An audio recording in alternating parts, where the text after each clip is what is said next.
Irmãos, semana retrasada, no momento de dízimos e ofertas, eu falei sobre a mentalidade de escassez. E é um assunto que eu tenho me debruçado um pouco nesse tempo para estudar. Eu queria compartilhar com mais uma porção com vocês, nesse momento.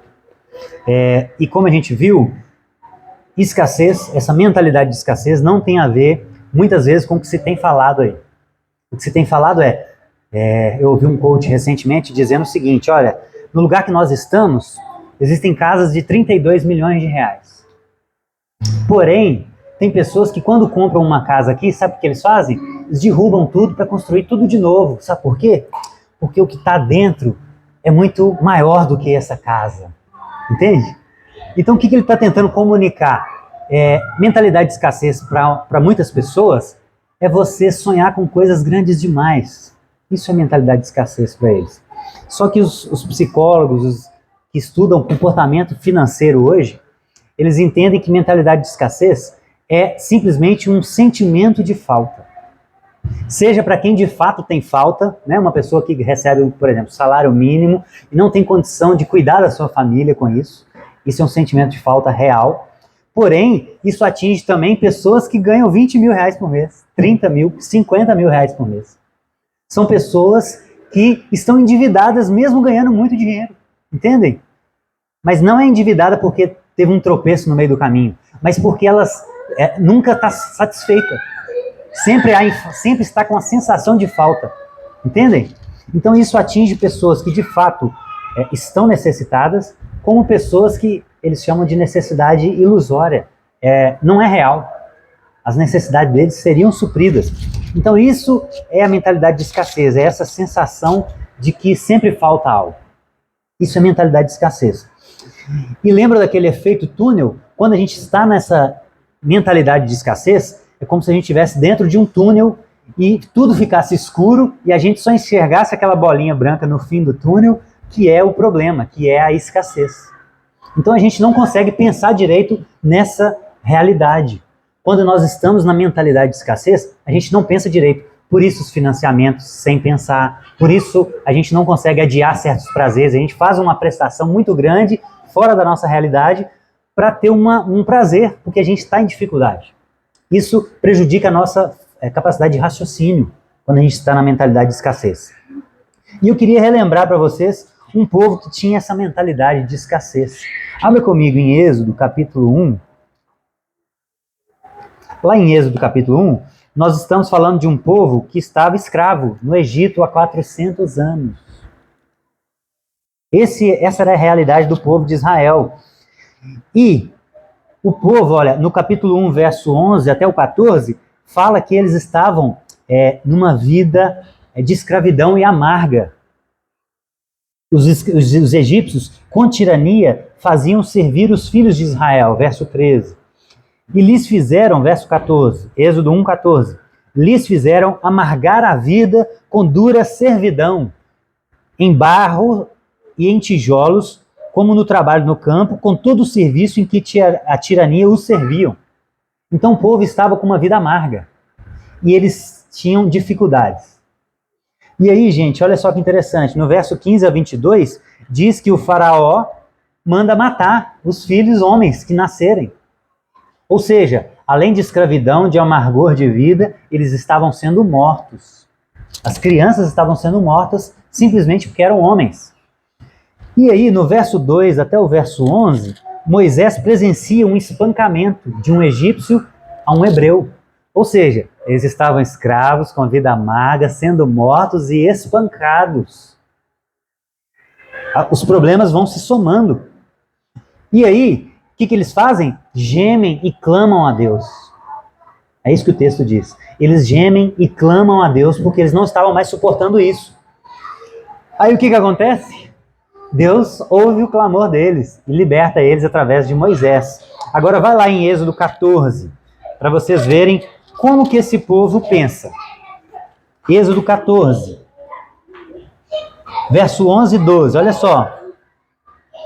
Disseram a Moisés, esse povo que estava sendo liberto do Egito, disse a Moisés: será por não haver sepulcros no Egito que nos tiraste de lá para que morramos nesse deserto? Por que nos trataste assim, fazendo-nos sair do Egito? Gente, um povo escravo, com a vida amarga, sendo mortos e espancados, agora estavam reclamando. Estão percebendo? Agora estava reclamando. E a reclamação que mais me chamou a atenção, vai lá em Números, Êxodo, Levítico, Números. Números capítulo 11. Olha o que esse povo disse, gente. Vê se esse povo está com a cabeça, está conseguindo pensar direito. Pensa comigo. Aqui, ó, já faziam 2 anos que eles já estavam andando no deserto. Eles já tinham saído do Egito há 2 anos. E aí, olha o que eles falam. Números 11, verso 6. Agora, porém, seca-se a nossa alma, e nenhuma coisa vemos, senão esse maná. Era o maná como a semente de coentro, e a sua aparência semelhante à de bidélio. Espalhava-se o povo, e colhia o moinho, e moíam num grão, e pisava nas panelas, e faziam bolos com eles. Perdão, agora volta no verso 5. Olha o que esse povo fala. Lembramos-nos dos peixes que no Egito comíamos de graça, e dos pepinos e melões, e dos alhos silvestres, das cebolas e dos alhos. Irmãos, olha isso. Um povo que era escravo, que estava com a vida amargurada, estava sendo morto, espancado, achava que estava comendo de graça. É o cúmulo da insensatez. Mas por quê, irmãos? Porque eles estavam nessa mentalidade de escassez. Eles se acostumaram, eles nasceram nesse contexto.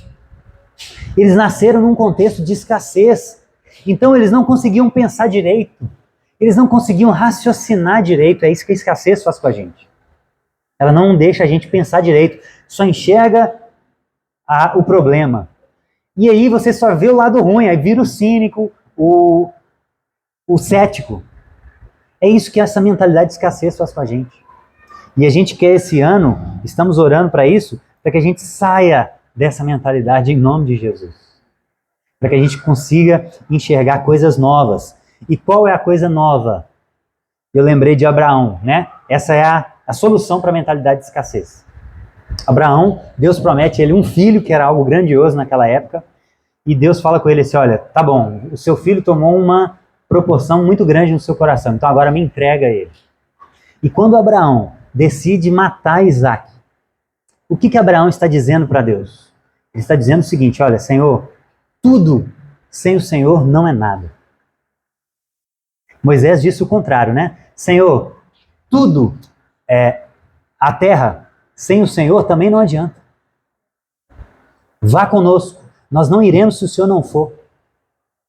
E Abraão disse para Deus o seguinte, nada com o Senhor é tudo. Eu posso perder o meu filho, o que eu mais ansiava, mas o Senhor é mais importante que tudo. Então Moisés estava diante de uma terra e ele falou, olha, se o Senhor não for, não adianta. Então, tudo sem o Senhor é nada, disse Moisés.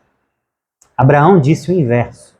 Senhor, eu abro mão de tudo para ficar com o Senhor. Nada com o Senhor é tudo. Entendem? Então esse povo ainda não estava entendendo que Deus é o tudo. Que o mais importante era estar com o Senhor. E não o que a gente vai comer, se é maná, se é codorna, ou se eram os pepinos do Egito. Mas o mais importante é a presença dele. Então que a gente lembre que o Senhor é tudo. Independente da situação que estejamos passando. Independente se é uma escassez real, que a gente deve buscar melhorar de fato, ou se é uma escassez que a gente está iludido. Mas que a gente saia dessa mentalidade em nome de Jesus. Amém, meus irmãos?